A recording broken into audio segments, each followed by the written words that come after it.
Welcome to Quickies. My videos are for entertainment purpose only. Hello viewers, आज मैं आपके लिए 2018 में रिलीज हुई एक एक्शन और एडवेंचर से भरपूर film aunt-man and the wasp के साथ हाजिर हुई हूँ।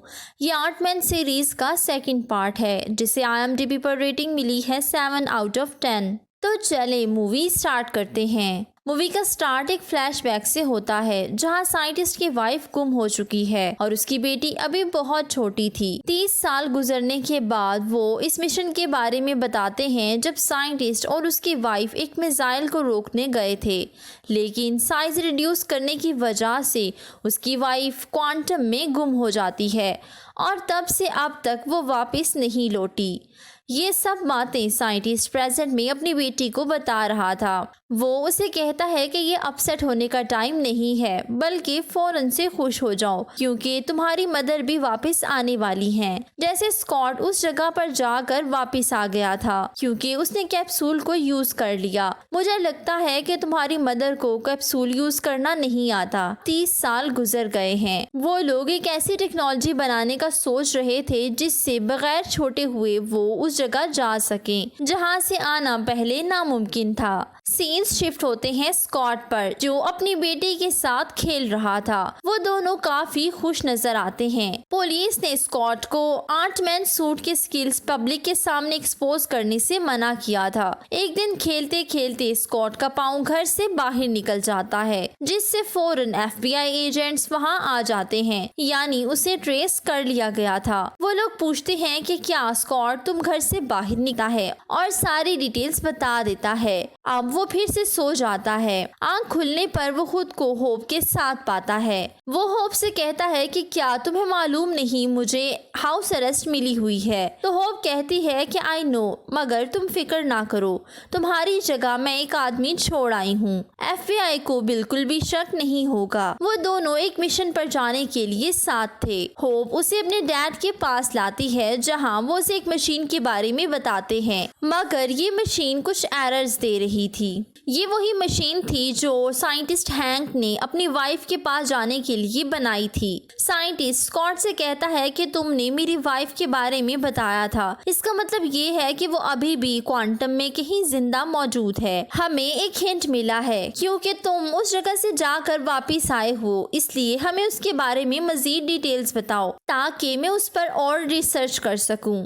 वो सब मिलकर मशीन चलाने की ट्राई करते हैं। फिर पता चलता है कि ये मशीन एक रिमोट से ऑन होगी। अब वो उस आदमी से मिलने जाते हैं जिसके पास मशीन ऑन करने के लिए रिमोट था। वो आदमी कहता है कि अगर रिमोट चाहिए तो मुझे अपनी लैब सेल कर दो। मेरे पास एक क्लाइंट है जो $700 मिलियन में ये खरीद लेगा। होप उसे कहती है कि मैं तुम्हें ये लैब किसी कीमत पर भी नहीं सेल करूंगी। वो इनकार करके बगैर रिमोट लिए जाने लगती है, मगर फिर वो अपने डैड का बनाया हुआ वैस्प सूट पहनकर रिमोट चुरा लेती है। अब हम देखते हैं होप को टक्कर का मुकाबला दे रही थी। फाइनली वो रिमोट के साथ साथ इनके लैब का कंट्रोल भी लेकर चली जाती है, यानी कि ये गोस्ट बहुत ज्यादा स्किलफुल थी। अब साइंटिस्ट के पास कुछ भी नहीं बचा था। वो साइंटिस्ट अपने एक फ्रेंड के पास जाने का फैसला करता है जो कि एक प्रोफेसर था। वो बताता है कि जब मेरी वाइफ गुम हुई थी तो उसने मेरी बहुत हेल्प की थी,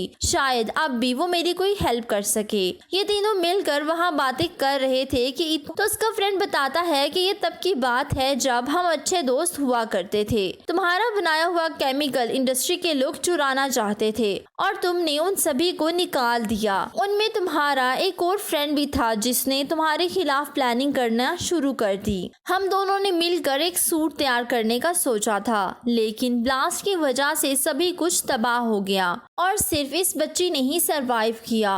मगर तब ये रेडिएशंस की वजह से गोस्ट में कन्वर्ट हो चुकी थी। तब से ये मेरे साथ ही है और मैं इसका ख्याल रखता हूँ। एक्चुअली वो रियल की गोस्ट नहीं थी, बल्कि रेडिएशन की वजह से उसे एक डिजीज हो गई थी। ये लड़की बिल्कुल भी गलत नहीं है। लैब चुराने का मकसद तुम लोगों को नुकसान पहुंचाना नहीं, बल्कि ये अपनी डिजीज से छुटकारा चाहती है। तुम लोग इसे गलत मत समझो। वो ये भी बताता है कि इंडस्ट्री के लोगों ने इसे ट्रिक्स का सही यूज करना सिखाया है और एक सूट भी तैयार करके दिया है, मगर वो लोग इसका गलत यूज करना चाहते थे। इसलिए मैं इसे अपने साथ लेकर आ गया हूँ। तब से हम दोनों साथ मिलकर काम कर रहे हैं। प्रोफेसर ने क्योंकि उन्हें बांधा हुआ था, अब वो तीनों वहाँ से आज़ाद होने का सोचने लगते हैं। और ये बात भी सच थी कि वो एक गोस्ट के लिए अपनी लैब नहीं छोड़ सकते थे। सीन्स एक जंगल पर शिफ्ट होते हैं जहां वो तीनों निकल कर आ चुके थे। वो अपनी लैब को बड़ा करते हैं और फिर से मशीन को स्टार्ट करने की कोशिश करते हैं। लकीली इस बार मशीन स्टार्ट हो जाती है। अब साइंटिस्ट मशीन के ज़रिए एक सिग्नल भेजते हैं जिससे स्कॉट और उसकी वाइफ कनेक्टेड हो जाते हैं। स्कॉट वो एरर सॉल्व कर लेता है जिससे साइंटिस्ट की वाइफ इस दुनिया में वापस आ सकती थी। उधर कोई पुलिस को इन्फॉर्म कर देता है कि ये तीनों मिलकर कुछ अजीब एक्सपेरिमेंट्स कर रहे हैं। पुलिस भी इंडस्ट्री वालों से मिली हुई थी। वो लोग उन्हें लोकेशन बताते हैं और अब पुलिस भी उस जंगल में पहुंच चुकी थी जहां वो लोग एक्सपेरिमेंट कर रहे थे। पुलिस साइंटिस्ट और होप को अरेस्ट करने ही वाले थे कि स्कॉट उन्हें बचा लेता है। वो गोस्ट फिर से लैब को कंट्रोल करना चाहती थी। स्कॉट उससे मशीन वापस ले लेता है और साइंटिस्ट स्कॉट की मदद से अपने मिशन के लिए निकल जाता है जहां वो अपनी वाइफ से राब्ता करने की कोशिश करता है, मगर चीजें इतनी ज्यादा घूम रही थी कि राब्ता करना बेहद मुश्किल था। दूसरी तरफ वो लड़की लैब लेकर भाग रही थी क्योंकि उसके डिजीज क्योर को चुरा कर समंदर की तरफ निकल जाता है। लेकिन आंचमैन काफी चालाकी से काम लेता है और अपना साइज बहुत बड़ा कर लेता है। वो शिप से अपनी लैब वापस लेता है। दूसरी तरफ साइंटिस्ट अपनी वाइफ को ढूंढने में कामयाब हो जाता है। स्कॉच और होप लैब का साइज बड़ा कर देते हैं जिससे साइंटिस्ट और उसकी वाइफ बाहर आ जाते हैं। वहाँ गोस्ट भी मौजूद थी। हैरानी की बात यह है कि साइंटिस्ट की वाइफ उस गोस्ट के डिजीज देखते ही देखते ठीक कर देती है, यानी कि साइंटिस्ट की वाइफ के पास ये पावर थी कि वो डिजीज को क्योर कर सकती थी। लेकिन पुलिस अभी है जिससे ऐसे लगता है कि वो सबको कवर कर रहा है। उधर साइंटिस्ट को मौका मिल जाता है और वो अपनी फैमिली को लेकर वहाँ से चला जाता है। स्कॉट अपना साइज छोटा करके घर वापस आ जाता है। अब दिखाया जाता है कि 3 दिन भी पूरे हो चुके थे। पुलिसमैन उसकी हाउस अरेस्ट खत्म कर देते हैं। स्कॉच अपनी बेटी के साथ बहुत खुश था और अपनी वाइफ के साथ मिलकर बेहद खुश था। दोनों फैमिलीज हंसी खुशी रहने लगती हैं और इसके साथ ही मूवी की हैप्पी एंडिंग हो जाती है। Please don't forget to subscribe, follow my social handles. Thank you for watching.